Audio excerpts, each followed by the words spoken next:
নাকি এলবি না, কিন্তু শেষ পর্যন্ত সিলেট জিতে দিল ম্যাচটি। ভাই সিলেট জিতে কেমন লাগলো? আলহামদুলিল্লাহ অনেক সুন্দর ম্যাচ হয়েছে, আমরা অনেক খুশি হয়েছি, যদিও হাই ভোল্টেজ ম্যাচ হয়েছে। ইনশাআল্লাহ আমরা এবার চ্যাম্পিয়ন হব ইনশাআল্লাহ। কেমন লাগছেন?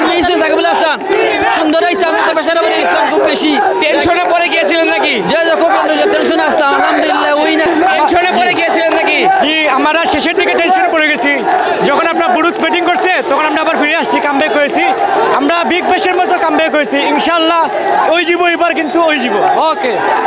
দর্শকদের এই উন্মাদনায় বলে দিচ্ছে সিলেটবাসী কতটা পরিমাণ খুশি। শেষ বল পর্যন্ত থমথমে ছিল পুরো স্টেডিয়াম, কিন্তু অবশেষে সিলেটের জয়, সিলেটবাসীদের উল্লাস দেখতে পাচ্ছেন। কেমন লাগলো জয়ের পরে? Champion, what a comeback! আমরা দেখা দিতে পারি চ্যাম্পিয়ন কাকে বলে, দেখে নাও, এটা আবাদি কানা না,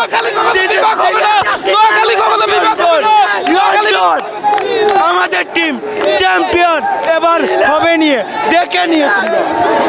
সিলেটবাসীরা কালকে কিন্তু হতাশা নিয়ে মাঠ ছেড়েছিল, কিন্তু আজকে যা হলো শেষ অবধি ম্যাচটা ছিল এবং শেষ পর্যন্ত সিলেটবাসী অত্যন্ত খুশি। সিলেট ম্যাচটা জিতেছে এবং দেখতে পাচ্ছেন সিলেটবাসীদের উন্মাদনা। কেমন লাগলো জিতে? ভাই এরকম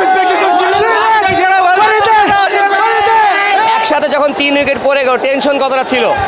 টেনশন তো অনেক আছে, কিন্তু মিরাজ ভাইয়ের মধ্যে একটা আগামী ম্যাচটা যদি সুন্দর করে খেলতে পারেন না ভাই, আর খেলেন না জানো, আর খেলার দরকার নেই, আমরা টিমে দিই। ইমন যে পরপর 2টা 50 মারলো, কেমন লাগলো?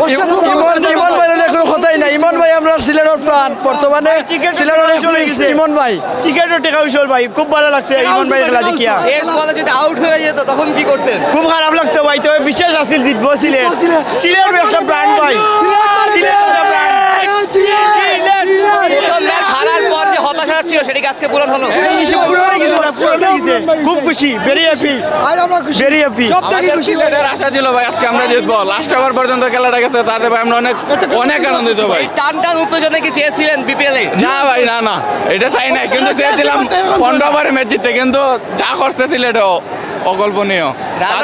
রানা যে হ্যাটট্রিক নিয়ে নিল সিলেটে, তারপরে টেনশনটা কতটা ছিল? টেনশনটা 1000 গুণ ছিল, কারণ আমরা ভাবি নাই যে এমন হবে না, কিন্তু দিন শেষে জিততে পারছি, আমরা সিলেট খুশি।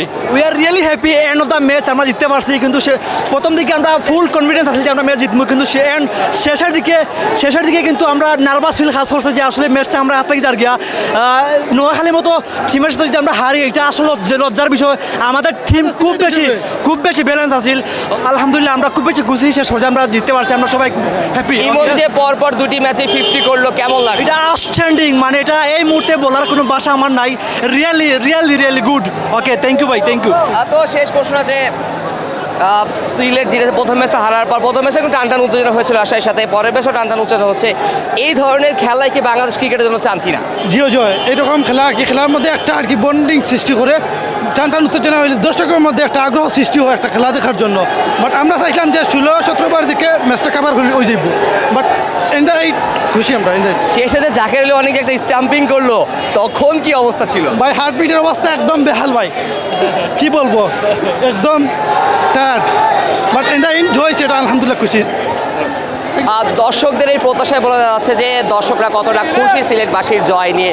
সিলেটবাসীর কিন্তু প্রথম ম্যাচ হারার পর কিন্তু তারা কিন্তু হতাশায় বসে যে প্রথম ম্যাচটা তারা হেরেছে, কিন্তু পরবর্তী ম্যাচ সিলেট যেভাবে জিতলো, সেই জিতের পর কিন্তু তারা সেই আক্ষেপ, যে প্রথম ম্যাচ হারার আক্ষেপ তারা কিন্তু ভুলে গিয়েছে। সিলেটের লাক্কাতোরা আন্তর্জাতিক ক্রিকেট স্টেডিয়াম থেকে কাজী মোহাম্মদ আরাফাত, অন ফিল্ড।